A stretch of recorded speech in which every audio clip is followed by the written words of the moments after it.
നമസ്കാരം. നമ്മൾ ഇന്നത്തെ ടോപ്പിക് എന്ന് പറയുന്നത് ഇന്ത്യയിലെ നദികളും പ്രാചീനകാല നാമവും എന്ന പ്രധാനപ്പെട്ട ഒരു ഭാഗമാണ് ഇന്നത്തെ വീഡിയോയിൽ ചെയ്യുന്നത്. പെട്ടെന്ന് നമുക്ക് പറഞ്ഞു പോകാം. ചലം നദി പ്രാചീന കാലത്ത് വിദാസ്ത എന്ന പേരിൽ അറിയപ്പെട്ടു. അപ്പോൾ വിദാസ്ത എന്ന പേരിൽ പ്രാചീന കാലത്ത് അറിയപ്പെട്ടിരുന്ന നദിയാണ് ചലം നദി. എന്നാൽ ചിനാബ് നദി പ്രാചീന കാലത്ത് അറിയപ്പെട്ടിരുന്നത് അസ്കിനി എന്ന പേരിലാണ്. അപ്പോൾ അസ്കിനി എന്ന പേരിൽ പ്രാചീന കാലത്ത് അറിയപ്പെട്ടിരുന്ന നദി ഏതാണ്? ചിനാബാണ്. അതേപോലെ രവി നദി പ്രാചീന കാലത്ത് പരുഷ്ണി എന്ന പേരിലാണ് അറിയപ്പെടുന്നത്. പരുഷ്ണി എന്ന പേരിൽ പ്രാചീന കാലത്ത് അറിയപ്പെട്ടിരുന്ന നദി ഏതാണ്?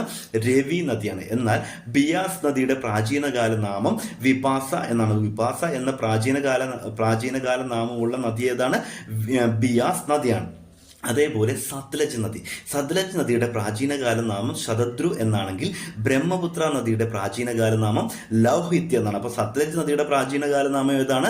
ശതദ്രു. എന്നാൽ ബ്രഹ്മപുത്ര നദിയുടെ പ്രാചീനകാല നാമം ഏതാണ്? ലൗഹിത്യ എന്നാണ്.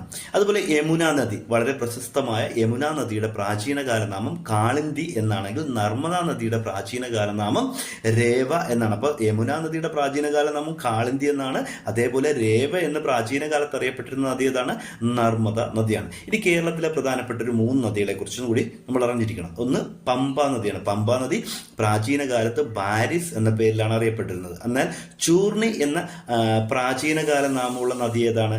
പെരിയാർ നദിയാണ്. പെരിയാർ നദിയുടെ പ്രാചീനകാല നാമമാണ് ചൂർണി. എന്നാൽ നിള എന്ന പേരിൽ അറിയപ്പെട്ടിരുന്നത് ഭാരതപ്പുഴ നദിയാണ്. അപ്പോൾ ഭാരതപ്പുഴ അറിയപ്പെട്ടിരുന്നത് ഏത് പേരാണ്? നിള എന്ന പേരിലാണ്. അപ്പോൾ ഒരിക്കൽ കൂടി പറയാം. ചലം നദി വിദാസ്ത, ചിനാബ് അസ്കിനി, രവി പരുഷ്ണി, ബിയാസ് വിപാസ, അതേപോലെ സത്ലജ് ശതദ്രു, ബ്രഹ്മപുത്ര ലൗഹിത്യ, യമുന കാളിന്തി, നർമ്മദ രേവ, പമ്പ ബാരിസ്, പെരിയാർ ചൂർണി, അതേപോലെ ഭാരതപ്പുഴ നിള ഇത്രയുമാണ് പ്രധാനപ്പെട്ട നദികളും അവയുടെ പ്രാചീനകാല നാമങ്ങളും. മറ്റൊരു വീഡിയോയുമായി കാണാം. നന്ദി, നമസ്കാരം.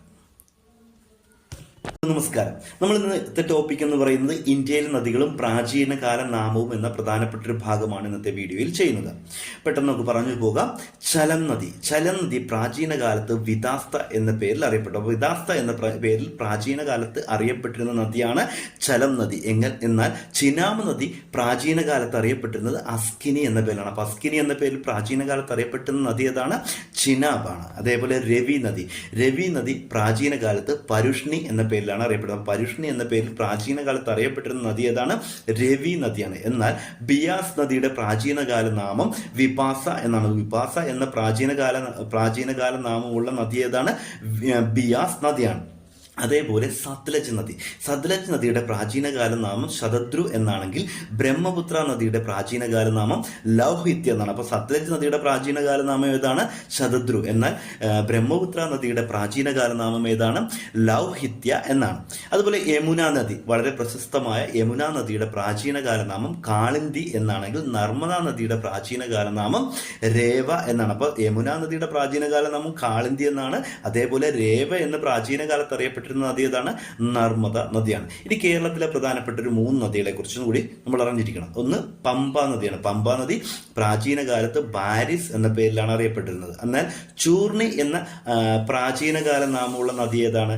പെരിയാർ നദിയാണ്. പെരിയാർ നദിയുടെ പ്രാചീനകാല നാമമാണ് ചൂർണി. എന്നാൽ നിള എന്ന പേരിൽ അറിയപ്പെട്ടിരുന്നത് ഭാരതപ്പുഴ നദിയാണ്. അപ്പോൾ ഭാരതപ്പുഴ അറിയപ്പെട്ടിരുന്നത് ഏത് പേരാണ്? നിള എന്ന പേരിലാണ്. അപ്പോൾ ഒരിക്കൽ കൂടി പറയാം.